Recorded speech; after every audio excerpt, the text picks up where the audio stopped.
CM Revanth Reddy మాట్లాడుతున్నారు, live ద్వారా చూద్దాం. జంట నగరాల ప్రజల్ని, జూబ్లీ హిల్స్ శాసనసభ నియోజకవర్గ ఓటర్లని విజ్ఞతతో ఆలోచన చేసి తెలంగాణ రాష్ట్ర అభివృద్ధికి అవసరమైన ప్రణాళికలను రచించడానికి, అభివృద్ధి పదం వైపు నడిపించడానికి ఒక ఆలోచన చేసి నిర్ణయం తీసుకోవాల్సిందిగా ఈనాడు తెలంగాణ రాష్ట్ర ముఖ్యమంత్రిగా వారికి నేను విజ్ఞప్తి చేస్తున్నా.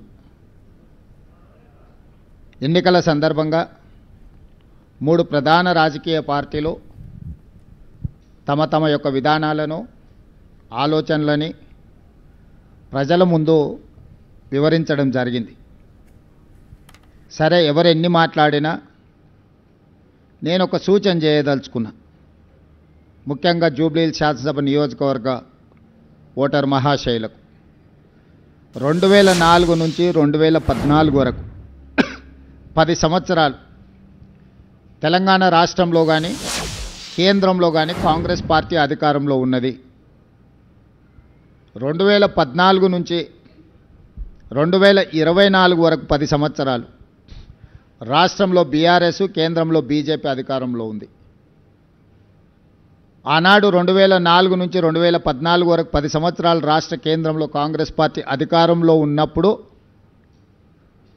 హైదరాబాద్ నగర అభివృద్ధి, హైదరాబాద్ నగరం ఏ విధంగా గ్రోత్ ఇంజన్గా ముందుకు సాగిందో 2014 నుంచి 2024 వరకు బీఆర్ఎస్, బీజేపీ ప్రభుత్వాలు తీసుకున్న నిర్ణయాలు, చేసిన అభివృద్ధి ఏంటి అనేది పోల్చి చూసి అంచనా వేసి ఈరోజు మీరు ఓటు వేయాల్సిందిగా నేను ఓటర్లకు విజ్ఞప్తి చేస్తున్నా.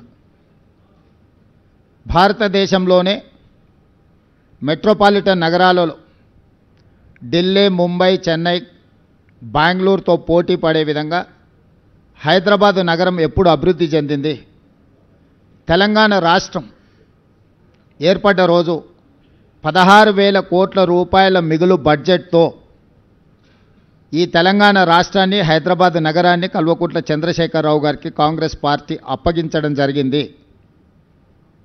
69,000 కోట్ల రూపాయల అప్పుతో 16,000 కోట్ల రూపాయల మిగులు బడ్జెట్తో తెలంగాణ రాష్ట్రాన్ని చంద్రశేఖరరావు గారికి అప్పచెప్తే 2014 నుంచి 2024 మాకు అప్పచెప్పే సమయానికి 8,11,000 కోట్ల రూపాయల అప్పుతో మాకు వారు రాష్ట్రాన్ని అప్పగించడం జరిగింది. ఆనాడు కాంగ్రెస్ పార్టీ అధికారంలో ఉన్నప్పుడు ఈరోజు కనిపిస్తున్న అభివృద్ధి మొత్తం తెలంగాణ రాష్ట్రాన్ని ఆర్థికంగా నిలబెట్టి ప్రపంచ ముఖచిత్ర పటంలో గుర్తింపు తీసుకొచ్చిన ప్రాజెక్టులన్నీ కూడా ఈ నగరంలో నిర్మించినవి కాంగ్రెస్ పార్టీ రాష్ట్రంలో, కేంద్రంలో అధికారంలో ఉన్నప్పుడు. ప్రధానమంత్రిగా మన్మోహన్ సింగ్ గారు, ఉమ్మడి రాష్ట్ర ముఖ్యమంత్రిగా డాక్టర్ వైఎస్ రాజశేఖర రెడ్డి గారు, అంతకంటే ముందు కొనసాగించిన తెలుగుదేశం పార్టీ ప్రణాళికలను ముందుకు తీసుకెళ్లడమే కాకుండా ఈ నగరాన్ని ఒక గొప్ప నగరంగా, మహానగరంగా తీర్చిదిద్దిన మాట వాస్తవం కాదా? ఈనాడు కనిపిస్తున్న హైదరాబాద్ నగరంలో ఉన్న hitech city, outer ring road, అంతర్జాతీయ ఎయిర్పోర్ట్, మెట్రో రైలు, కృష్ణా గోదావరి జలాల తాగునీటి పథకాల ప్రణాళికలు, అదేవిధంగా విద్యకు సంబంధించి ఒక నాలెడ్జ్ హబ్గా తయారు చేయాలని ఐఎస్బి, నల్సర్ యూనివర్సిటీ, IIIT ఇట్లాంటి గొప్ప విద్యా సంస్థల్ని ఆనాడు కాంగ్రెస్ పార్టీ ఈ రాష్ట్రానికి, నగరానికి తీసుకొచ్చింది. ఎక్కడ కూడా వివక్ష చూపించకుండా తెలుగుదేశం పార్టీ ఆలోచనలో అవసరమైన అభివృద్ధిని ఆ 10 సంవత్సరాలు కాంగ్రెస్ పార్టీ కొనసాగించడం వల్ల ఈరోజు అంతర్జాతీయ ప్రమాణాలతో కూడుకున్న నగరంగా 16,000 కోట్ల రూపాయల మిగులు బడ్జెట్తో తెలంగాణ రాష్ట్రాన్ని చంద్రశేఖరరావు గారికి అప్పచెప్పినాము. మీడియా మిత్రులకు ఈరోజు నేను విజ్ఞప్తి చేస్తున్నా, ఈ గ్రోత్ ఇంజన్స్ మొత్తం కాంగ్రెస్ పార్టీ తీసుకొచ్చినాయి కదా. ఈరోజు ఐటీ కంపెనీలు, ఫార్మా కంపెనీలు విద్యా సంస్థలు, మెట్రో రైలు, మెట్రో జలాలు, outer ring road, hitech city, అంతర్జాతీయ airport, knowledge park, financial district, American consulate, ఇతర దేశాలకు సంబంధించిన కౌన్సిలేట్ జనరల్స్ని హైదరాబాద్కి రప్పించి ఈ హైదరాబాదు నగరానికి అంతర్జాతీయ గుర్తింపు తీసుకొచ్చింది 2004 నుంచి 2014 సంవత్సరంలో కాదా? ఇదే కాదు, 2013 సంవత్సరంలో ఐటీ ఉద్యోగాలను పెంచాలని ఐటీఐఆర్ కారిడార్ను తెలంగాణ రాష్ట్రానికి మన్మోహన్ సింగ్ గారు ఇస్తే మోడీ గారు, చంద్రశేఖరరావు గారు 2017లో ఐటీ కారిడార్ను రద్దు చేసి లక్షలాది మంది ఐటీ నిపుణుల యొక్క ఉద్యోగ ఉపాధి అవకాశాలను పోగొట్టింది కేసీఆర్, నరేంద్ర మోడీ గారు కాదా? ఈరోజు ప్రత్యక్షంగా లక్షలాది ఉద్యోగాలు, లక్షలాది కోట్ల రూపాయల ఆదాయం ఈ రాష్ట్రానికి వచ్చింది అని అంటే 2004 నుంచి 2014 వరకు ఆనాటి ప్రభుత్వం తీసుకున్న భవిష్యత్ కార్యాచరణ కాదా? మరి 2014 నుంచి 2024 వరకు చంద్రశేఖరరావు గారు, నరేంద్ర మోడీ గారు, కిషన్ రెడ్డి గారు, కేటీఆర్ ఈ నలుగురు కలిసి హైదరాబాదు నగరంలో చేసిన అభివృద్ధి ఏదో ఒకటి చెప్పండి. వరదలు వచ్చినప్పుడు హైదరాబాదు నగరం నిండా మునిగిపోతే కేంద్రం నుంచి చిల్లి గవ్వ కూడా కిషన్ రెడ్డి గారు తీసుకురాలి కేంద్ర మంత్రిగా. సచివాలయంలో ఉన్న దేవాలయాన్ని కూలగొడితే కూడా, సచివాలయంలో ఉన్న మసీదును కేసీఆర్ కూలగొడితే కూడా, కిషన్ రెడ్డి గారు సొంత నియోజకవర్గంలో ఇంత దుర్మార్గం జరుగుతూ కూడా ప్రశ్నించలేదు. వాళ్ళు పదే పదే చెప్పే కమాండ్ కంట్రోల్ రూమ్, సచివాలయం, ప్రగతి భవన్, కాళేశ్వరం ప్రారంభించి పూర్తి చేసినవి ఈ 4 చంద్రశేఖరరావు తెలంగాణ రాష్ట్రంలో. 1,50,000 కోట్ల రూపాయల అంచనాలతో మొదలుపెట్టిన కాళేశ్వరం 1,02,000 కోట్ల రూపాయల బిల్లులు చెల్లించండి కాంట్రాక్టర్లు. కాళేశ్వరం కట్టడం, కాళేశ్వరం కూడడం 3 సంవత్సరాలలో జరిగిపోయింది. 1,00,000 కోట్ల రూపాయలు గోదావరి పాలైపోయినాయి. ప్రగతి భవన్ ఆయన విలాసవంతమైన జీవితాన్ని సేదతీరడానికి మాత్రం ఉపయోగపడ్డది తప్ప గద్దరన్న లాంటి వాళ్ళని ప్రగతి భవన్ గేటు దగ్గర గంటల కొద్దీ ఎండలో కూర్చోబెట్టింది తప్ప పేద ప్రజలకు ప్రవేశం లేని, తెలంగాణ పేద ప్రజలకు ప్రవేశం లేని నిషేధాజ్ఞలు ఉన్న ప్రగతి భవన్ కేవలం చంద్రశేఖరరావు గారికి, వారి కుటుంబానికి ఉపయోగపడ్డది తప్ప తెలంగాణ రాష్ట్ర ప్రజలకు ఏమైనా ఉపయోగపడ్డదా? ఈరోజు మేము కట్టినమని చెప్పుకుంటున్న సచివాలయం ఉమ్మడి రాష్ట్రానికే పరిపాలనను అందించి 23 జిల్లాలను దాదాపుగా 10 కోట్ల ఉమ్మడి రాష్ట్ర ప్రజలకు పరిపాలన అందించిన వసతులున్న నిఖార్సైన ఉమ్మడి ఆంధ్రప్రదేశ్ సచివాలయాన్ని కూలగొట్టి 2,000 కోట్ల రూపాయలు ఖర్చు పెట్టి కట్టిన సచివాలయం కేవలం కొడుకు రాజకీయ భవిష్యత్తు కోసం వాస్తును సరిదిద్దడానికే కూలగొట్టి కొత్తది నిర్మించిండు. కొత్తగా ఏమైనా ప్రజలకు ఆ సచివాలయం వల్ల అదనపు సౌలభ్యం ఏమైనా వనకూరిందా? అదనపు ప్రయోజనం ఏమైనా ఉన్నదా? ప్రభుత్వంలో సచివాలయం కట్టడం వల్ల నూతనంగా ఏమైనా ఉద్యోగాలు వచ్చినాయా? ఎవరికైనా ఉపాధి కానీ, ఎవరికైనా భవిష్యత్ ప్రణాళికలకు ఆ సచివాలయం ఏమైనా పనికొచ్చిందా? కేవలం నీ కొడుకును ముఖ్యమంత్రిని చేయాలన్న ఆలోచనతో వాస్తు సరిగ్గా లేదని ఇంకా 100 సంవత్సరాలు సేవలు అందించగలిగిన భవనాలను కూల్చేసి, ఎల్ఎన్టీ లాంటి సంస్థలు కట్టిన భవనాలను కూల్చి ఇప్పుడున్న సచివాలయం కట్టిన పేద ప్రజలకు ఆ సచివాలయం వల్ల అనాపైస ప్రయోజనం ఏమైనా వనగూరిందా? కమాండ్ కంట్రోల్ రూమ్ ద్వారా ప్రతిపక్ష నాయకుల ఇళ్ల ముందు సీసీ కెమెరాలు పెట్టి కమాండ్ కంట్రోల్ రూమ్లో కూర్చొని చూసుకోవడానికి ప్రతిపక్షాల మీద, తనంటే గిట్టని వాళ్ళ మీద, పాత్రికే మిత్రుల మీద నిఘబెట్టడానికి కమాండ్ కంట్రోల్ రూమ్ కట్టినవు తప్ప కమాండ్ కంట్రోల్ రూమ్ అంతకుముందు ఎవరినన్నా లోపలికి రానిచ్చిండ్రా? లోపల ఏముందో అదొక గండికోట రహస్యం. సద్దాం హుస్సేన్ ఆయన లాంటి వాళ్ళని 6 మందిని నకిలీలను తయారు చేసిండంట ప్రాణరక్షణ కోసం. ఎక్కడికి వెళ్ళినా వాళ్ళు ముందుగాల వెళ్తే ఎవరు సద్దాం హుస్సేనో తెలియక ఎవరిని చంపాలనో ఆలోచన చేస్తారని భయంతో, కుటుంబ సభ్యులు కూడా, సొంత భార్య కూడా అత్యాయత్నం చేస్తుందనే భయంతో నకిలీ సద్దాం హుస్సేన్లను తయారు చేసి నమూనాలను పెట్టి ప్రాణభయంతోనే రక్షణ కల్పించుకున్నాడని మనం చాలా వార్తలు చదివినాం. ఇవాళ చంద్రశేఖరరావు గారు ప్రాణభయంతో తనను కాపాడుకోవడానికి ప్రగతి భవన్లో బుల్లెట్ ప్రూఫ్ అద్దాలు బాత్రూంలో కూడా పెట్టుకునే పరిస్థితి వచ్చింది. ప్రతి వాళ్ళ మీద నిఘబెట్టాలన్న, తొంగి చూడాలి ప్రైవేటు జీవితాలలో అని తండ్రి కొడుకుల ఆలోచనతోటి టెలిఫోన్ ట్యాపింగ్ కానీ లేకపోతే కమాండ్ కంట్రోల్ రూమ్ కానీ కట్టినరు. రైతుల కోసం 1 కోటి ఎకరాలకు నీళ్ళు ఇస్తామని చెప్పి 1,00,000 కోట్లు ఖర్చు పెట్టిన కాళేశ్వరం కూలిపోయింది. ఈ 10 సంవత్సరాలల్లా ఈ తెలంగాణ రాష్ట్రానికి ప్రయోజనం చేకూర్చే విధంగా ఏ ప్రణాళికలైనా కేసీఆర్, నరేంద్ర మోడీ గారు, కిషన్ రెడ్డి గారు, కేటీఆర్ గారు చేసినరా? పోల్చి చూడండి. 10 సంవత్సరాల మా పరిపాలనను పోల్చండి, 10 సంవత్సరాల వాళ్ళ పరిపాలనను పోల్చండి, విశ్లేషించండి. మీడియా మిత్రులు మీరు పూర్తిగా ప్రణాళికబద్ధంగా ఒక్కొక్క డిపార్ట్మెంటుని, అగ్రికల్చర్, ఇరిగేషన్, ఎడ్యుకేషన్, మున్సిపల్, ఇట్లా ఏ శాఖకు ఆ శాఖకు విడదీయండి. ఏదైనా ఒక ప్రణాళికతోని వీళ్ళు ఏమైనా వ్యూహరచన చేసిండ్రా? 16,000 కోట్ల మిగులు బడ్జెట్తో అప్పచెప్తే 8,11,000 కోట్ల రూపాయల అప్పుతోని మాకు అప్పచెప్పారు. ఏ ఒక్కరోజు కూడా భవిష్యత్ ప్రణాళికలను ఏమైనా రచించిండ్రా? హైటెక్ సిటీ పక్కన కట్టిన శిల్పారామం కూడా ఆనాడు మేము నిర్మించిందే. ఈరోజు ఐటీ కంపెనీలు కానీ, ఫార్మా కంపెనీలు కానీ, ఎడ్యుకేషనల్ ఇన్స్టిట్యూట్స్, ఐఎస్బి కావచ్చు, నల్సార్ కావచ్చు, IIIT కావచ్చు, ఇట్లా చెప్పుకుంటూ వెళ్తే చాలా అంతర్జాతీయ ప్రమాణాలు కలిగిన విద్యా సంస్థలు ఈరోజు సిలికాన్ వ్యాలీని మనోళ్ళు డిక్టేట్ చేయగలుగుతున్నారంటే ఆనాడు మేము ఏర్పాటు చేసిన విద్యా సంస్థలే ఈరోజు ప్రపంచ స్థాయిలో మనకు గుర్తింపు తీసుకొచ్చినాయి. ఒక్క అదనపు ఎయిర్పోర్ట్ అయినా మన తెచ్చిండా?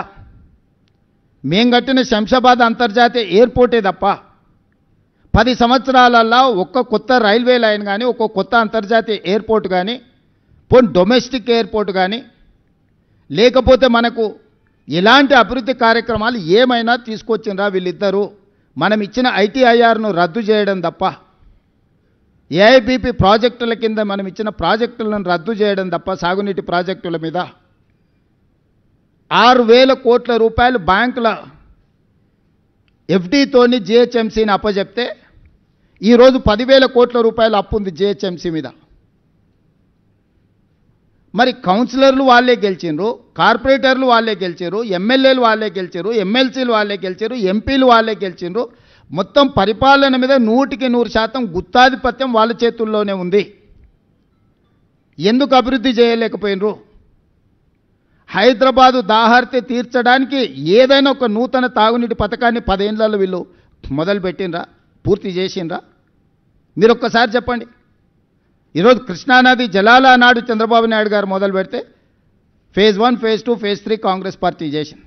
గోదావరి జలాలను ఆనాడు రాజశేఖర రెడ్డి గారు ప్రణాళికలు, కిరణ్ కుమార్ రెడ్డి గారు ప్రణాళికలు చేస్తే అవి పూర్తయినాయి. మెట్రో రైలు జైపాల్ రెడ్డి గారు, రాజశేఖర రెడ్డి గారు కలిసి హైదరాబాద్ నగరానికి మెట్రో తెచ్చిరు. ఆనాడు మెట్రో దేశంలోనే 2వ స్థానంలో ఉండే, ఇవాళ 9వ స్థానానికి పడిపోయింది. 10 సంవత్సరాలలో మెట్రోను 1 కిలోమీటర్ అయినా విస్తరించిండ్రా? 7 కిలోమీటర్లు ఓల్డ్ సిటీలో కట్టాల్సిన మెట్రోను ఎల్ఎన్టీకి అమ్ముడు పోయి ఎల్ఎన్టీ దగ్గర కమిషన్లు తీసుకొని వాళ్ళని బెదిరించి బ్లాక్మెయిల్ చేసి సచివాలయం ముందు, మన అసెంబ్లీ ముందు నుంచి టన్నెల్ పోవాలి, పైనుంచి పోతుందని బేగం బజార్ల వ్యాపారాలను దెబ్బతీస్తారని 3 సంవత్సరాలు ప్రాజెక్టును ఆపి 1,000 కోట్లు ఎల్ఎన్టీతో వసూలు చేసుకొని ఈరోజు ఎల్ఎన్టీ మునగడానికి కారణము కేసీఆర్, కేటీఆర్ కాదా? మీరందరూ సజీవ సాక్ష్యం కదా. ఎల్ఎన్టీని ఎట్లా బ్లాక్మెయిల్ చేసిండు చంద్రశేఖరరావు? ఎందుకు మెట్రో నగర విస్తరణతో పాటు మెట్రో విస్తరణకు ఎందుకు ప్రణాళికలు చేయలేదు? ఎందుకు కట్టలేదు? 10 సంవత్సరాలు స్ట్రైట్గా 10 సంవత్సరాలలో 20 లక్షల కోట్ల రూపాయల ఆదాయము చంద్రశేఖరరావు గారి చేతికి వచ్చింది తెలంగాణ రాష్ట్రంలో. 20 లక్షల కోట్ల రూపాయల ప్రజలు కట్టిన పన్నులు చంద్రశేఖరరావు గారు ఎక్కడ ఖర్చు పెట్టిండ్రు, ఏమి నిర్మించిండు, ఏమి అదనపు ఆదాయాన్ని తీసుకొచ్చిండు? మా 10 సంవత్సరాలు మేము నికార్స్గా ఈరోజు నేను చెప్తున్నా, ప్రతి ఒక్కటి మిమ్మల్ని నేను తీసుకెళ్ళి చూపిస్తాను. అంతర్జాతీయ ఎయిర్పోర్ట్ కానీ, ఔటర్ రింగ్ రోడ్ కానీ, హైటెక్ సిటీ చుట్టూతో వచ్చిన ఐటీ కంపెనీలు కానీ, ఎడ్యుకేషనల్ ఇన్స్టిట్యూట్స్ కానీ, హైదరాబాద్లో ఈరోజు నడుస్తున్న మెట్రో కానీ, గోదావరి జలాలు కానీ, కృష్ణానది జలాలు కానీ, ఫ్లైఓవర్ల గురించి మాకు చెప్తున్నాడు. మరి చెన్నారెడ్డి గారు ఏ రోజు కట్టినరు? ఇక్కడ పెద్దలు చాలామంది ఉన్నారు. ఫ్లైఓవర్ అనే విధానాన్ని కనిపెట్టింది కాంగ్రెస్ పార్టీ. బేగంపేటలో కానీ లేకపోతే తార్నాకలో కానీ ఫ్లైఓవర్లు ఎప్పుడు కట్టినరు? పోనీ నువ్వు కట్టి పూర్తి చేసిన ఫ్లైఓవర్లు ఎన్ని ఉన్నాయో చెప్పు. మేము కట్టిన ఔటర్ రింగ్ రోడ్డును పల్లి బఠానీలకు అమ్మేసుకొని పారిపోయినావు నువ్వు. పొయ్యే ముందల క్లోజింగ్ సేల్స్ కింద లక్షల కోట్ల విలువైన ఔటర్ రింగ్ రోడ్డుని 7,500 కోట్లకు అమ్మేసింది. అందుకే ఈరోజు ఆ 10 సంవత్సరాల పరిపాలన మేమున్నప్పుడు బీజేపీ బీఆర్ఎస్ ఉన్న 10 సంవత్సరాల పరిపాలన అంచనా వేసి రేపటి 10 సంవత్సరాల కోసం నేను కొత్త ప్రణాళికలు రచిస్తున్నా. తెలంగాణ రైజింగ్ 2047 అనే ఒక పాలసీ విజన్ డాక్యుమెంట్ని ఈరోజు మేము తీసుకొస్తున్నాము.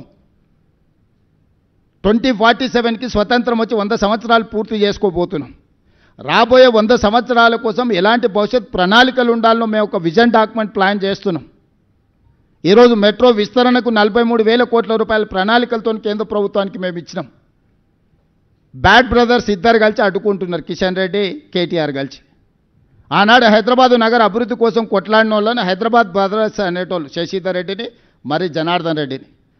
హైదరాబాద్కి తాగునీళ్ళు కానీ హైదరాబాద్ నగర విస్తరణ కోసం కానీ హైదరాబాద్లో ఉండే పేదవాళ్ళ కోసం నిత్యం ప్రజల కోసం ఆనాడు ప్రయత్నం చేసిన పీజేఆర్ శశిధర్ రెడ్డిని హైదరాబాద్ బ్రదర్స్ అనేది. ఈరోజు అభివృద్ధిని అడ్డుకుంటున్న కిషన్ రెడ్డిని కేటీఆర్ను ఈ నగరవాసులు బ్యాడ్ బ్రదర్స్ అని అంటున్నారు. ఈ బ్యాడ్ బ్రదర్స్ ఇద్దరు మెట్రో విస్తరణను అడ్డుకుంటున్నారు, మూసి ప్రక్షాళనను అడ్డుకుంటున్నారు, రీజనల్ రింగ్ రోడ్డును అడ్డుకుంటున్నారు, ఫ్యూచర్ సిటీని అడ్డుకుంటున్నారు.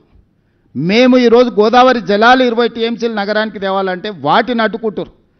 హైదరాబాద్లో కట్టాలనుకున్న ఫ్లైఓవర్లు కానీ అండర్ పాస్లు కానీ ఎలివేటెడ్ కారిడార్లను అడ్డుకుంటారు. ఈనాడు 30 సంవత్సరాల నుంచి పెండింగ్ ఉన్న కంటోన్మెంట్ నుంచి షామీర్పేటకు కావాల్సిన ఎలివేటెడ్ కారిడార్, కంటోన్మెంట్ నుంచి మేడ్చల్కు వెళ్లాల్సిన ఎలివేటెడ్ కారిడార్లు ఇవాళ మేము తెచ్చి 5,000 కోట్ల రూపాయలతో పనులను ప్రారంభించినాం. కొన్ని దశాబ్దాల కోరిక మొత్తం ఉత్తర తెలంగాణ మొత్తం ఈ 2 ఎలివేటెడ్ కారిడార్ల మీదనే ఆధారపడ్డది. హైదరాబాదు నగరం మొత్తం అటువైపు విస్తరించింది. ఇవాళ 1 కోటి జనాభా ఉంటే 50 లక్షల జనాభా ఆ పక్కనే ఉంది నగరంలో. కరీంనగర్ ఆదిలాబాద్ నుంచి మొదలు పెడితే ఉత్తర తెలంగాణ మొత్తం ఆ 2 ఎలివేటెడ్ కారిడార్ల మీద ఉంది. 10 సంవత్సరాలు మీరు అనుమతి ప్రయత్నం చేయలేదు. కేవలం సచివాలయం కోసం ఆర్మీ ల్యాండ్ని 50 ఎకరాలు ఇవ్వలేదని వాళ్ళతో పంచాయతీ పెట్టుకొని పక్కన పెడితే వచ్చిన 100 రోజుల్లోనే ఆ సమస్యను పరిష్కరించి ఈరోజు ఆ ఎలివేటెడ్ కారిడార్లకి ఈరోజు ప్రణాళికలు వేసి మేము ముందుకు వెళ్తున్నాం. బేగంపేట ఎయిర్పోర్ట్ మధ్యలో నుంచి అండర్ టనెల్ ఈరోజు రోడ్లకు అనుమతులు తీసుకొచ్చిన నేను. ఇవాళ వరంగల్ ఎయిర్పోర్ట్కి అనుమతి తెచ్చినాం, ఆదిలాబాద్ ఎయిర్పోర్ట్కి అనుమతి తీసుకొచ్చినాం. ఈరోజు భద్రాద్రి కొత్తగూడెం రామగుండం ఎయిర్పోర్ట్లకి ఇంకో 2 అదనపు ఎయిర్పోర్ట్ల కోసం ఈరోజు ప్రయత్నం చేస్తున్నాం. ఈరోజు తెలంగాణ రాష్ట్రానికి పోర్టు లేకపోవడం వల్ల ఈవీ ఇండస్ట్రియల్ డెవలప్మెంట్ ఆగిపోతే కేంద్ర ప్రభుత్వాన్ని ఆంధ్రప్రదేశ్ ప్రభుత్వాన్ని ఒప్పించి మచిలీపట్నానికి greenfield national highway 12 lanes road వేసి ఈరోజు మనకు పోర్టు లేని లోటును తీర్చి మచిలీపట్నం పోర్టు నిజాం కాలంలో ఉన్న పోర్టుకి ఈరోజు మనం అనుసంధానం చేస్తున్నాం. ఈరోజు రేడియల్ రోడ్స్ వేస్తున్నాం. ఈరోజు శ్రీశైలం ఎలివేటెడ్ కారిడార్ నేషనల్ హైవేతో పాటు శ్రీశైలం టైగర్ రిజర్వ్ ఫారెస్ట్లో 56 కిలోమీటర్ల ఎలివేటెడ్ కారిడార్కి ఈరోజు కేంద్రం నుంచి అనుమతి తీసుకొచ్చినాం. ఈరోజు హైదరాబాద్ ఎయిర్పోర్ట్ నుంచి కొడంగల్కి డెడికేటెడ్ హైవే వేస్తున్నాం. ఈరోజు ఎన్నో ఇండస్ట్రియల్ పార్కుల కోసం ల్యాండ్ ఎక్విజిషన్ ఒక స్ట్రీమ్ లైన్ చేసినాం.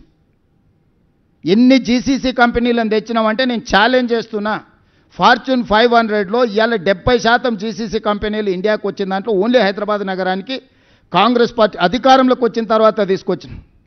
వ్యాన్గార్డ్ కానీ, మెక్డొనాల్డ్స్ కానీ, ఎల్ఈలిల్లీ కానీ, అమెరికన్ ఎయిర్లైన్స్ కానీ, నేను కంపెనీల డీటెయిల్స్ అన్నీ మీకు ఇస్తా. ఎల్ఈలిల్లీ ఈరోజు $1 బిలియన్ ఫార్మాలో ఇన్వెస్ట్మెంట్ ఈరోజు తీసుకొచ్చినాం తెలంగాణ రాష్ట్రానికి. ఈ 2 సంవత్సరాలల్లో మొదటి 6 నెలలు మేము ప్రభుత్వం ఏర్పాటు చేసిన తర్వాత 6 నెలలు పార్లమెంట్ ఎన్నికల్లోనే కాలం గడిచిపోయింది. ఈ 2 ఏళ్లలో మేము పనిచేసింది సంవత్సరన్నరనే. సంవత్సరన్నరలో 3 లక్షల కోట్ల రూపాయలు ఈ రాష్ట్రానికి పెట్టుబడులు తీసుకొచ్చినాము. ఇవాళ గ్లోబల్ కెపబిలిటీ సెంటర్స్ కానీ డేటా సెంటర్స్ కానీ మిగతా ఇన్ఫ్రాస్ట్రక్చర్లో వేలాది కోట్ల రూపాయల పెట్టుబడులు తీసుకొచ్చి నగర విస్తరణ కోసం మేము ప్రణాళికలు చేస్తున్నాము. 10 సంవత్సరాలు మీరు ఏమీ చెయ్యకపోను తెలంగాణ రాష్ట్రాన్ని కొల్లగొట్టి ప్రజలకు ఉపయోగం లేని ప్రయోజనం లేని కమాండ్ కంట్రోల్ రూమ్, సచివాలయం, ప్రగతి భవన్, కాళేశ్వరం చూపించి ఎంతకాలం ప్రజల్ని మభ్యపెడతారు? మేము కట్టిన మెట్రో, మేము కట్టిన ఔటర్ రింగ్ రోడ్, మేము తెచ్చిన అంతర్జాతీయ ఎయిర్పోర్ట్, మేము తెచ్చిన ఐటీ కంపెనీలు, మేము తెచ్చిన ఫార్మా కంపెనీలు, చెన్నై నుంచి ఇక్కడికి తరలించుకొచ్చిన సినిమా ఇండస్ట్రీ ఒక గ్రోత్ కారిడార్గా పనిచేసి ఈరోజు లక్షల కోట్ల రూపాయల ఆదాయాన్ని రాష్ట్రానికి తెచ్చిపెట్టి లక్షలాది మందికి ఉద్యోగ ఉపాధి అవకాశాలు మేము కల్పించినాము. మీరు తెచ్చిన సచివాలయంతో ఒక్క పోస్ట్ అన్న అదనంగా వచ్చిందా? మీరు కట్టిన కమాండ్ కంట్రోల్ రూమ్తో ఒక్క పోస్ట్ అన్న అదనంగా వచ్చిందా? మీరు కట్టిన ప్రగతి భవన్ వల్ల ఒక్క ఉద్యోగమైన వర్కాన్ని వచ్చిందా? మీరు కట్టిన కాళేశ్వరం వల్ల ఒక్క ఎకరాకు నీళ్ళు ఏమైనా మీరు ఇచ్చిండ్రా? లక్షల కోట్ల రూపాయలు కాంట్రాక్టర్లకు ఇచ్చి కమిషన్లు కొల్లగొట్టడానికి మీకు ఉపయోగపడ్డాయి. కానీ మీరు మాత్రం ఆగర్భ శ్రీమంతులైనరు. హరీష్ రావుకు మోయినాబాద్లో ఫామ్ హౌస్ వస్తుంది, కేటీఆర్కు జన్వాడలో 100 ఎకరాల ఫామ్ హౌస్ వస్తుంది, కేసీఆర్కు గజ్వేల్లో 100 ఎకరాల ఫామ్ హౌస్లు 1000 ఎకరాల ఫామ్ హౌస్ వస్తుంది. మీకు టీవీలు వస్తాయి, మీకు పేపర్లు వస్తాయి, మీకు పెట్టుబడులు వస్తాయి, మీకు వ్యాపారాలు వస్తాయి. మీరు విలాసవంతమైన జీవితాన్ని అనుభవిస్తారు. తెలంగాణ యువతకు మీరు ఉద్యోగాలు ఇచ్చిండ్రా? మీరు నోటిఫికేషన్లు కొన్ని నోటిఫికేషన్లు ఇస్తే ప్రశ్నపత్రాలు పరీక్షలు నిర్వహించకపోవడం, కొన్ని పరీక్షలు నిర్వహిస్తే ప్రశ్నపత్రాలు బజార్లలో పల్లి బఠానీలలాగా అమ్ముతుంటే 2011 తర్వాత 2025 వరకు గ్రూప్ 1 ఉద్యోగాలు మీరు నిర్వహించకపోతే, నేను వచ్చిన తర్వాత group 1, group 2, group 3, group 4, medical and health, police department సంవత్సరంన్నర తిరిగే లోపల 70,000 ప్రభుత్వ ఉద్యోగ నియామకాలు చేపట్టి నిరుద్యోగ యువకుల సమస్యను మేము పరిష్కరించినాము. ప్రతి ఉద్యోగి మేము ఇచ్చిన వాళ్ళ వివరాలు ఈరోజు మీడియాకి ఇస్తాం మేము ఎప్పుడు కావాలంటే అప్పుడు. ఇట్లాంటి తప్పుడు మాటలు మాట్లాడతారని ఎల్బీ స్టేడియంలో శిల్పారామంలో ప్రజల కళ్ళ ముందు 562 మంది గ్రూప్ 1 ఉద్యోగాలు, ఇలా దాదాపుగా డిఎస్పీలు ఎంతమంది ఉన్నారో 120 ఆడపిల్లలు ఎంతమంది డిఎస్పీలు ఉన్నారో ఇలా పేపర్లలో రాశారు. గ్రూప్ 2లో 783 మందికి మీ అందరు సాక్షిగా నేను నియామక పత్రాలు ఇచ్చిన. మెడికల్ అండ్ హెల్త్ కావచ్చు, పోలీస్ డిపార్ట్మెంట్ కావచ్చు, టీచర్లు 60 రోజుల్లోనే 11,000 ఉద్యోగాలు నోటిఫికేషన్లు ఇచ్చి పరీక్ష ఫలితాలు ఇచ్చి నియామక పత్రాలు అందజేసిన. ఈరోజు స్పోర్ట్స్ యూనివర్సిటీ మీరు స్పోర్ట్స్ని కంప్లీట్ నిర్లక్ష్యం చేశారు, మూసేసారు. ఏందయ్యా కేటీఆర్ ఈ నగరానికి తీసుకొచ్చింది ఒక గొప్ప వరం అంటే గంజాయి, డ్రగ్స్. పండగ పూట కూడా దీపావళి పండుగ చుచ్చుబుడ్లు కాల్చుకోవాల్సిన దగ్గర గంజాయి దమ్ము కొట్టాలి, డ్రగ్స్ సేవించాలి. ఈ నగరాన్ని ఒక డ్రగ్స్ అడ్డాగా కేంద్రంగా మార్చిండు కేటీఆర్. నేను నిర్దిష్టమైన ఆరోపణ చేస్తున్నా. నువ్వు కలిసి తిరిగిన కేదార్ దుబాయ్లో డ్రగ్స్ మోతాదు మించి చచ్చిపోయినట్టు రిపోర్ట్లు రాలేదా? నీకు అత్యంత సన్నిహితుడు కదా, నీ వ్యాపార పార్ట్నర్ కదా. నీ బావమరిది ఫామ్ హౌస్లో దొరికిన వాడు డ్రగ్స్ కొకైన్ తీసుకొని దొరికింది నిజం కదా.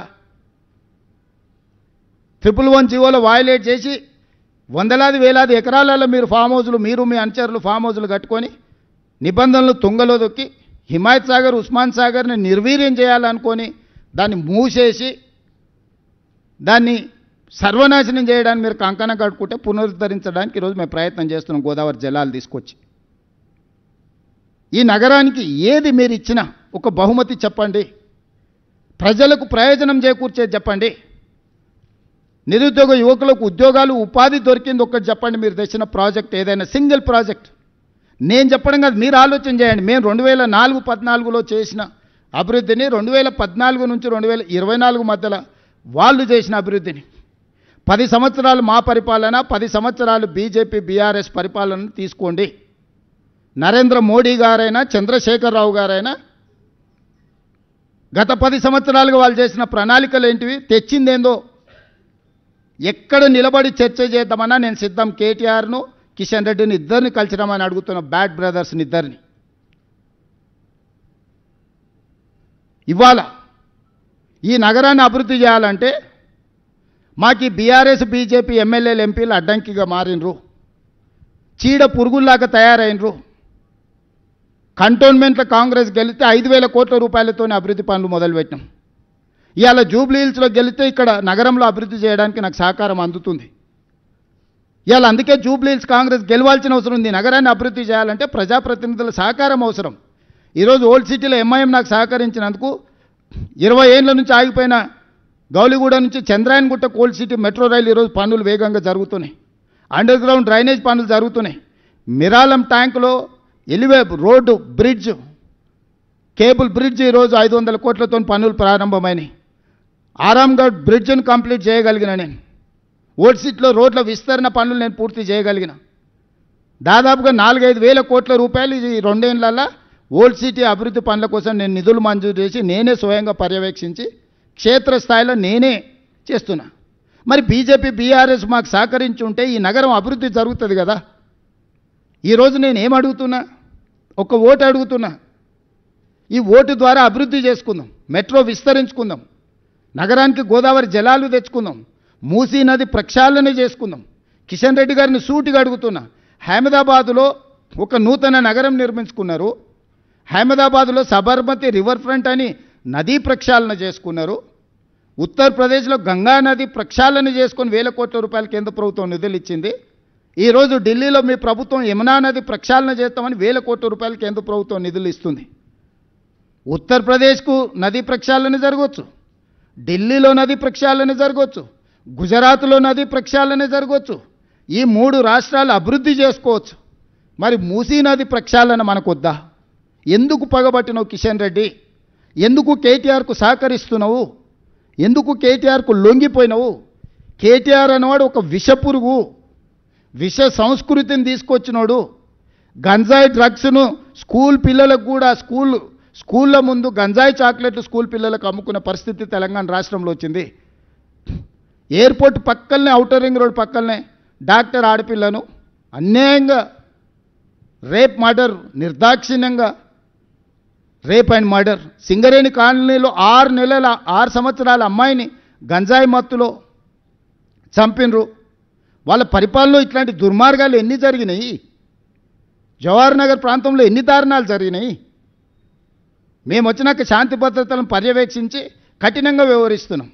గ్రేటర్ హైదరాబాద్ పరిధిలో 695 చెరువులు ఉంటే 44 చెరువుల్లో 100% టీఆర్ఎస్ వాళ్ళు ఆక్రమించుకొని కప్పేసి కట్టేసి అమ్మేసుకున్నారు. 127 చెరువులు ఇవాళ పాక్షికంగా ఆక్రమించుకొని మొత్తాన్ని ఆక్రమించుకునే ప్రయత్నం చేస్తారు. ఇవాళ ఎందుకు హైడ్రా మీద విషం జమ్ముతుండ్రు? మీరు ఆక్రమించుకున్న చెరువులను కబ్జాలు ఇడిపిస్తున్నందుకే కదా. బతుకమ్మ కుంట ఎవరయ్యా కబ్జా పెట్టుకుంది? ఎడ్ల సుధాకర్ రెడ్డి అని అంబర్పేట టీఆర్ఎస్ ఇన్ఛార్జ్ కాదా? చంద్రశేఖరరావు పోతే హెలికాప్టర్లో పూల వర్షం కురిపించిందని నజరాని కింద బతుకమ్మ కుంట ఎడ్ల సుధాకర్ రెడ్డి కట్టబడితే మెడల మీద 4 దెబ్బలు కొట్టి మొత్తం అవతల పడేసి ఇవాళ హైడ్రా కాలు చేసి బతుకమ్మ కుంటను పునరుద్ధరించి మొన్నటి బతుకమ్మ అక్కడ మేము పండుగలు జరిపినాం. ఇది నిజం కాదా? తుమ్మిడి కుంట ఇన్కన్వెన్షన్ నాగార్జున గారు ఆక్రమించుకుంటే ఎన్నిసార్లు విజ్ఞప్తి చేసినా వినకపోతే ఉన్నది ఉన్నట్టు మొత్తం కూల్చి ఈరోజు తొమ్మిడి కుంటని ఈరోజు పునరుద్ధరిస్తలేమా? సున్నం చెరువును ఆక్రమించుకున్నారు, నల్ల చెరువును కుక్కట్పల్లిలో ఆక్రమించుకున్నారు. ఇట్లాంటివి ఎన్నో చెరువులను మీరే కదా. బేగంపేటలో ఒక మొత్తం 30 కాలనీలు మునిగిపోయేటట్టు 100 మీటర్లు ఉన్న మూసీని మన నాలాన్ని ఆక్రమించుకొని కడితే కూలగొడితే నిన్న మన పాలాభిషేకాలు చేస్తలేరా? ఈరోజు చెరువును ఆక్రమించుకుంటే తొలగించినము. చెరువులు ఆక్రమించుకున్న దాంట్లో పెద్దోళ్ళే కాదు, ఎవరైనా తెలియని అమాయకులు పేదవాళ్ళు ఉంటే వాళ్ళకి కొంత కష్టం వచ్చి ఉండొచ్చు. వాళ్ళకి డబుల్ బెడ్రూమ్ ఇల్లు ఇస్తామని చెప్పినాం, అధికారులను నేను పంపించిన. వాళ్ళకి ఏం చేద్దామో చెప్పండి, వాళ్ళని ఆదుకుందామని చెప్పినా నేను. ఇప్పుడు పేదలకు అన్యాయం చేయడం మా ఉద్దేశం కాదు. చెరువును పునరుద్ధరించి ప్రజలకు అంకితం చేస్తే ఎప్పుడు లేనని వర్షాలు. నేను సూటిగా మీడియా మిత్రులను అడుగుతున్నా. చిన్న వర్షం వస్తే హైదరాబాద్ అంతా మునిగిపోయేది, ఇండ్లన్నీ నీళ్ళలో కొట్టుకుపోయేది, టీవీలు ఫ్రిడ్జులు మంచాలు పేదోళ్ళు ఏడ్చేది. ఈసారి ఎన్నిసార్లు 60 ఏళ్ళు 70 ఏళ్ళు 80 ఏళ్ళ కంటే ముందు కురిసినంత అత్యధిక వర్షపాతం ఈరోజు నగరంలో కురిస్తే ఏ కాలనీలైనా ముంపుకు గురైనాయా? ఏ రోడ్లైనా జలమయమైనవా? వాటన్నిటినీ హైడ్రాని పెట్టి ఒకప్పుడు చంద్రబాబు నాయుడు గారు వాటర్ హార్వెస్ట్ పిట్స్ అని తీసుకొస్తే నేను ఇప్పుడు వాటర్ హార్వెస్టింగ్ వెల్స్ అని 10 లక్షలు 20 లక్షల లీటర్ల నీళ్లను రోడ్ల మధ్యలోనే పెద్ద పెద్ద బావులు తయారు చేసి భూమిలో నీళ్లు ఇంకిపోయేటట్టు చేసి రోడ్ల మీదకి వచ్చే నీళ్లను భూమిలో పెద్ద బావులు తవ్వి దాంట్లలో నిల్వ చేసి భూమి గుంజుకునేటట్టు చేసిన ఇవాళ నేను. ఒకప్పుడు రాజ్భవన్ ముందర చిన్న వర్షం వస్తే ఎన్ని నీళ్ళు ఉండేది మీరు అందరు సాక్ష్యం కదా. మక్తాకు పోవడానికి అవకాశం ఉండేనా? ఈనాడు ఆఫీస్ దగ్గర కేసీపీ గెస్ట్ హౌస్ దగ్గర ఎన్ని నీళ్ళు ఉండేవి? సచివాలయం ముందర ఎన్ని నీళ్ళు ఉండేది? వీళ్ళు కొత్త కట్టిన సచివాలయం కూడా రాగానే నీళ్ళలో మునిగిపోలే. ఇవాళ ఎక్కడైనా ఇంత పెద్ద వర్షం వస్తే ఎక్కడైనా నీళ్లు నించున్నాయా? ఇవాళ హైడ్రాను పెట్టి హైడ్రా మీద ఈగల్ ఫోర్స్ మీద కంకణం కట్టుకున్నాడు కేటీఆర్ ఎట్లయినా వీటిని బంద్ చేయించాలని. ఈగల్ ఫోర్స్ ఏమో గంజాయి డ్రగ్స్ వల్ల సంగతి తేలుస్తుంది. ఇక్కడే కాదు గోవాల మూలాలు ఉన్నా పోయి పట్టుకొచ్చి లోపల బొక్కలేసి గంజాయి డ్రగ్స్ని ఈరోజు తొక్కి అనిచేసినాం. హైడ్రా ఈరోజు ఏండ్ల కొద్దీ పార్కులు ప్రభుత్వ భూములు వేల కోట్ల రూపాయలు దాదాపుగా 50-60 వేల కోట్ల రూపాయల ప్రభుత్వ భూములను ఈరోజు హైడ్రా కాపాడింది. స్పెసిఫిక్గా యూ టెల్ మీ హైడ్రా పలానా దగ్గర తప్పు చేసిందంటే చెప్పు, ఇద్దరం పోదాం, నిజ నిర్ధారణ కమిటీ వేద్దాం. వద్దే వద్ద అనేది ఏంది అంటే పార్కులు కబ్జా కావాలి, చెరువులు కబ్జా కావాలి, నాలాలు కబ్జా కావాలి, హైదరాబాద్ నగరం మునిగిపోవాలి, నీ స్వార్థం నిండాలి, నీ అవినీతి సొమ్ము పండాలి. ఇదేనా జీవితకాలం? ఇంతేనా? ఎంత సంపాదించుకుంటావు? చివరికి సొంత చెల్లెలకు వాటా ఇవ్వాల్సి వస్తుందని సొంత చెల్లెల్ని కూడా ఇంట్లోకి వెళ్ళి బయటికి నెట్టేసినావు.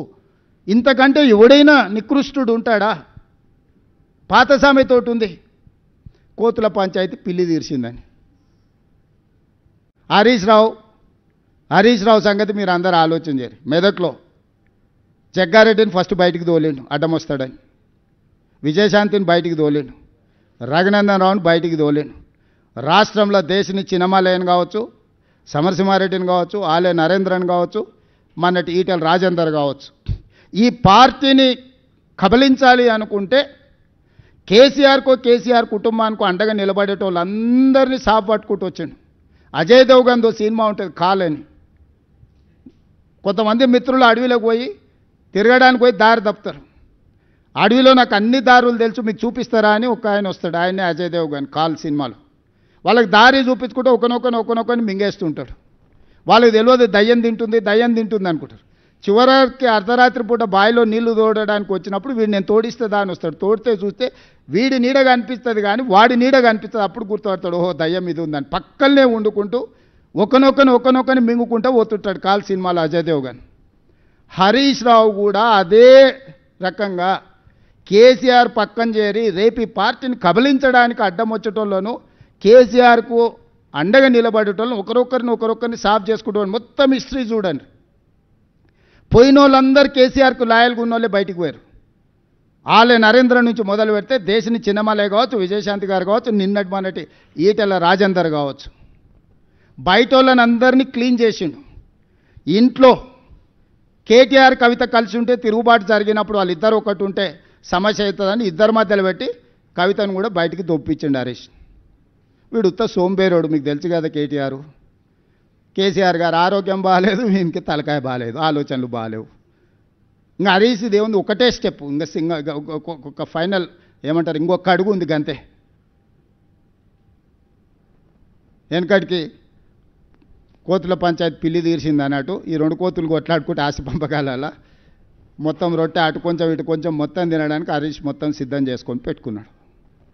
వీళ్ళ తెలంగాణ రాష్ట్రాన్ని కాపాడేది, వీళ్ళ తెలంగాణ రాష్ట్రానికి ప్రతినిధులు, వీళ్ళ ఈ నగరానికి భద్రత కల్పించేది, వీళ్ళ ఈ నగరాన్ని అభివృద్ధి చేసేది, వీళ్ళ సమన్వయము, ఈ బ్యాడ్ బ్రదర్స్ సమన్వయము మెట్రో ఆపడానికి, మూసీ ఆపడానికి, రీజనల్ రింగ్ రోడ్ ఆపడానికి, రేడియల్ రోడ్స్ ఆపడానికి, ఫ్యూచర్ సిటీని ఆపడానికి, వరంగల్ ఎయిర్పోర్టును ఆపడానికి, ఆదిలాబాద్ ఎయిర్పోర్టును ఆపడానికి, వీటిని ఆపించడానికి బ్యాడ్ బ్రదర్స్ కోఆర్డినేషన్ ఏంది? అభివృద్ధి చేయడానికి సహకరించండి. ఈరోజు ప్రభుత్వం వచ్చింది, ప్రజలు ఎన్నుకున్న ప్రభుత్వం ఇది. మేమేం మీ ఆస్తి అడగడం లేదు కదా. ఈ కక్ష ఏంది? అందుకే విఘ్నత కలిగిన జూబ్లీహిల్స్ నియోజకవర్గ ఓటర్లను నేను విజ్ఞప్తి చేస్తున్నా, మీ సమస్యల్ని నగర అభివృద్ధిని చేసే బాధ్యత నాది. 10 సంవత్సరాలు అండగా నిలబడండి. 10 సంవత్సరాలు 1994 నుంచి 2004 వరకు చంద్రబాబు నాయుడు గారికి తెలుగుదేశంకి అండగా నిలబడ్డారు. మనం కళ్ళతోనే అభివృద్ధి చూసినాం. 2004 నుంచి 2014 వరకు కాంగ్రెస్ పార్టీకి రాజశేఖర రెడ్డి గారికి అండగా నిలబడ్డారు, అభివృద్ధిని చూసినాం. 2014 నుంచి 2024 వరకు మోడీ కేసీఆర్కి అండగా నిలబడ్డారు, విధ్వంసాన్ని చూసినాం. ఈ 2024 నుంచి 2034 వరకు 10 సంవత్సరాలు జంట నగరాల ప్రజలు మాకు అండగా నిలబడండి, అభివృద్ధి చేసి చూపిస్తాము, మెట్రో పూర్తి చేస్తాం, మూసీ నది ప్రక్షాళన చేస్తాము, హైదరాబాద్కు గోదావరి జలాలను ఇంకా అదనంగా తీసుకొస్తాం, ఫ్యూచర్ సిటీని నిర్మిస్తాం, రేడియల్ రోడ్డును నిర్మిస్తాము, రీజనల్ రింగ్ రోడ్డును నిర్మిస్తాము, మచిలీపట్నం పోర్టుకు రోడ్లు వేస్తాము, శ్రీశైలానికి ఎలివేటర్ కారిడార్తో పాటు గ్రీన్ఫీల్డ్ హైవేస్ నిర్మిస్తాము, ప్రపంచంలోనే అత్యధికంగా గ్లోబల్ కేపబిలిటీ సెంటర్స్ని ఇక్కడికి తీసుకొచ్చి పెడతాము, డేటా సెంటర్స్ని ఇక్కడికి తీసుకొచ్చి పెడతాము, ఫార్మాలో పెట్టుబడులు తీసుకొస్తాం, పరిశ్రమలు తీసుకొస్తాము, ఈవీ వెహికల్స్ ఆటోమొబైల్ ఇండస్ట్రీని హైదరాబాద్ నగరానికి తీసుకొస్తాము, శాంతి భద్రతలను కాపాడతాము, గంజాయి డ్రగ్స్ను తొక్కి నారదీస్తాము. ఇవాళ మనం ఎంత కష్టపడ్డా మన పిల్లలు స్కూల్కి పోయి గంజాయి చాక్లెట్లు తినే పరిస్థితి వచ్చిందంటే ఎంత ఆందోళనకరమైన పరిస్థితి ఉంది నగరంలో. చెరువులు కబ్జా పెట్టుకొని, నాలాలు కబ్జా పెట్టుకుంటే ఆ నీళ్లు మనం జీవితాంతం కష్టపడ్డ వస్తువులన్నీ కూడా నీట మునిగిపోతే ఆ దుఃఖం ఏందో చూడండి. నాలాలు చెరువులు కబ్జాలు పెట్టుకున్న వాళ్ళు 10ల మీద ఉంటే వాళ్ళ కబ్జాల వల్ల మునిగేటోళ్ళు వేలాది కుటుంబాలు ఉన్నాయి. వాళ్ళకి న్యాయం చేద్దాం, నష్టపరిహారం ఇద్దాం. చెరువులు ఆక్రమించుకున్న వాళ్ళు లేకపోతే నాలాలు ఆక్రమించుకున్న వాళ్ళు పేదోళ్ళు ఉంటే, బలిసినోడు ఉంటే పగులుతుంది, పేదోడు ఉంటే ఆదుకుందాం. రాండి, ఒక ప్రణాళికబద్ధంగా అసెంబ్లీలో చర్చ పెడదాం, ఒక ప్రత్యేకమైన చర్చ తీసుకుందాం. హైడ్రా మీద, ఈగల్ ఫోర్స్ మీద, ఈ రెండింటిని ఎప్పుడు చెప్తే అప్పుడు పెడతా సెషన్స్, నిర్దిష్టమైన చర్చ చేద్దాం.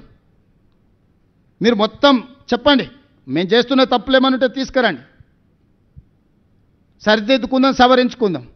మేము చేస్తున్న మంచి పనులు మొత్తం వివరాలు తీసుకొస్తా.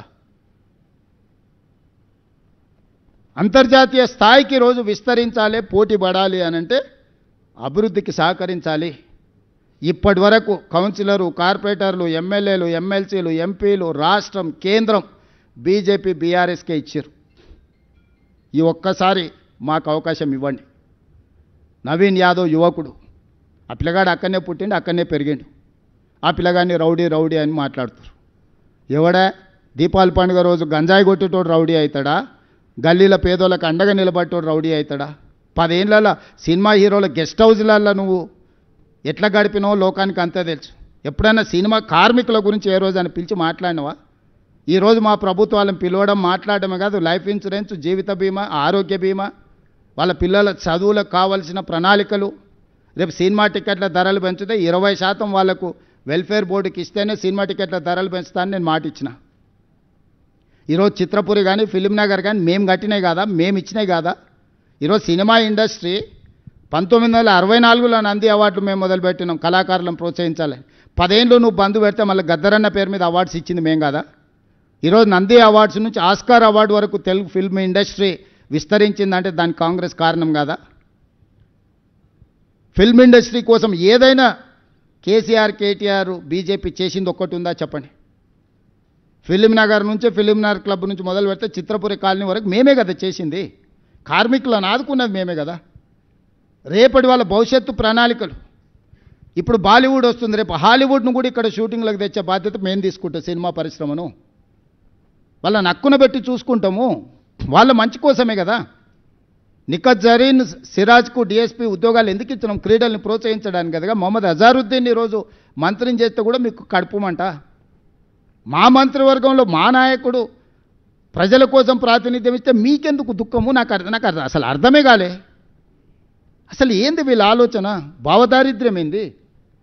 దరిద్రపు కొట్టు ఆలోచనలు ఏంది? దుఃఖమేంది వీళ్ళది?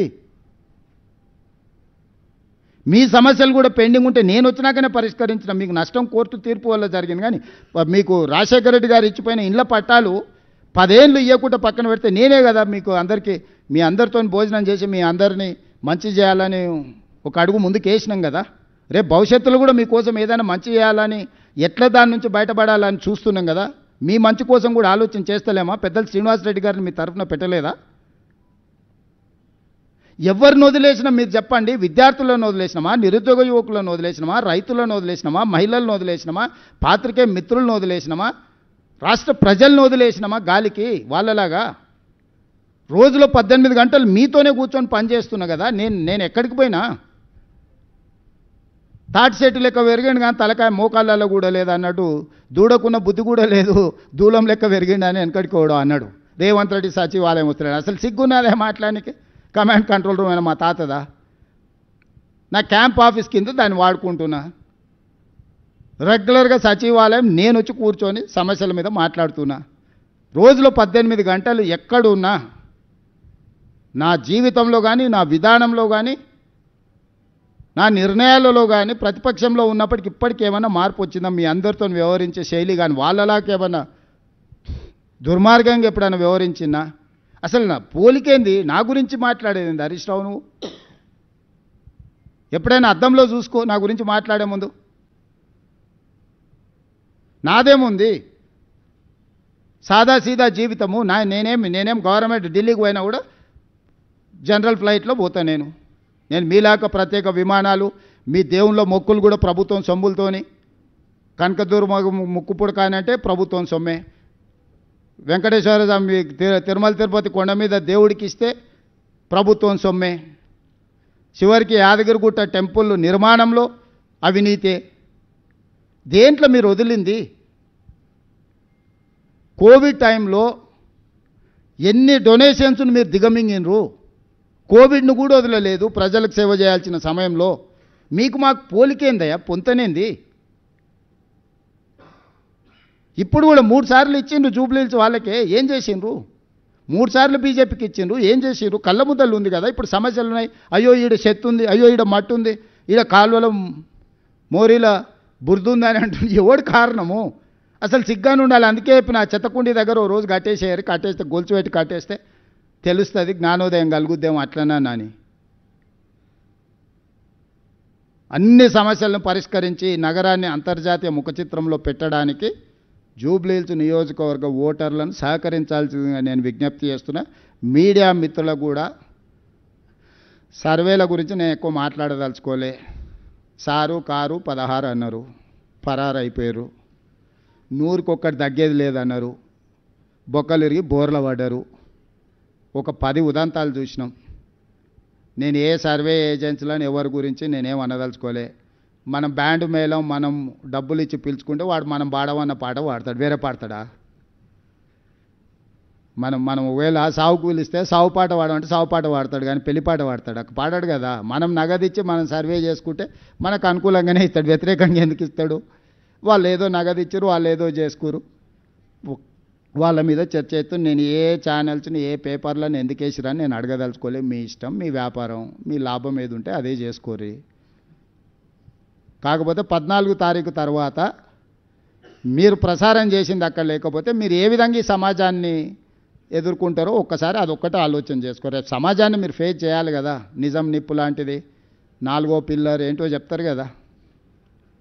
ఆ పిల్లర్ లేదు, 3 పిల్లర్లు ఉన్నాయి తెలంగాణలో అని చెప్తారా? నిప్పు కాస్త ఉప్పు అయింది, ఉప్పు కాస్త పప్పు అయిందని చెప్తారా?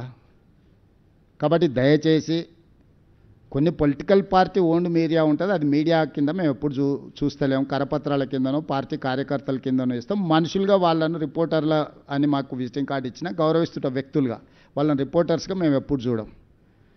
కానీ న్యూట్రల్ జర్నలిజం చేసేవాళ్ళు చిన్న చిన్న ప్యాకేజీల దాంట్లో పోయి మాత్రం ఈ తప్పులు చేయబాకండి. నిజం అబద్ధం ఏముంది 14 తారీఖు నాడు ఈ సమయానికి మీకు తెలుస్తుంది, మాకు తెలుస్తుంది.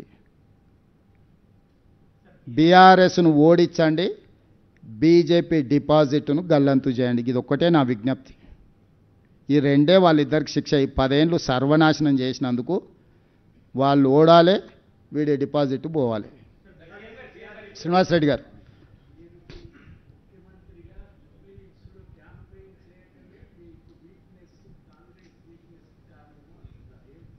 ఇప్పుడు నేను పార్టీ కార్యకర్తను మొదట, తర్వాత ఏ హోదా అయినా పార్టీ ఇచ్చిన హోదా. ఏ ఎన్నికలనైనా ఇంతే ప్రతిష్టాత్మకంగా తీసుకుంటా. డిపాజిట్ రాని హుజూరాబాద్లో, ఓడిపోయిన హుజూర్ నగర్లో, నిలబడి ఓడిపోయిన నాగార్జున సాగర్లో, మునుగోడులో ఏ ఎన్నికల్లో అయినా కూడా ఇదే స్థాయిలో నేను ప్రచారం చేసిన. పార్టీ అభ్యర్థిగా చూడను, నేనే అభ్యర్థిగా అనుకుంటే ఏ ఎన్నికలనైనా నేను పార్టీ పట్ల, కార్యకర్తల పట్ల నాకున్న చిత్తశుద్ధి. అంటే బాధ్యతారహితంగా ఫామ్ హౌస్లో వండుకుంటే గొప్పతనమా? కనీసం ఓటేయమని ఈ రోజు వరకు విజ్ఞప్తి చేయలే. కానీ కేటీఆర్ నేను చెప్తుండు తెలుగుదేశం సానుభూతి పరులు మాకేస్తారని. ఎందుకయ్యా ఎన్టీఆర్ ఘాట్ను తొలగిస్తామని ముందుకు వచ్చినందుకు ఎన్టీఆర్ ఘాట్నే తీసేసేందుకు ఎన్టీఆర్ అభిమానులు ఓటేస్తారా? చంద్రబాబు నాయుడుని ఆంధ్రప్రదేశ్లో అరెస్ట్ చేస్తే నిరసన తెలుపుకుంటామంటే పోలీసు వాళ్ళతో కొట్టించి తీట పడితే నిరసన రాజమండ్రిలో తెలుపుకోపోండి అని అవమానించినందుకు తెలుగుదేశం పార్టీ సానుభూతి పరులు ఓటేస్తారా? తెలంగాణలో తెలుగుదేశం పార్టీ ఉండనే ఉండొద్దు, గద్దెలు కూలాలే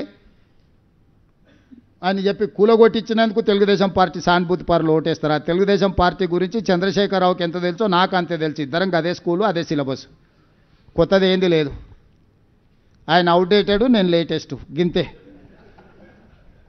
తెలుగుదేశం కార్యకర్తలు ఏం ఆలోచన చేస్తారు, ఎప్పుడేం చేస్తారో మా ఇద్దరికి బాగా తెలుసు కదా, ఈ పిల్లకాకి తెలిసినా తెలియకపోయినా. కాబట్టి తెలుగుదేశం కార్యకర్తలకు, సానుభూతి పరులకు నేను కూడా విజ్ఞప్తి చేస్తాను. ఒక్కసారి గుర్తు చేసుకోండి, ఎన్టీ రామారావు గారి యొక్క ఘాట్నే ఆడ మాయం చేయాలి నెక్లెస్ రోడ్డు మీద అనుకున్నాడు.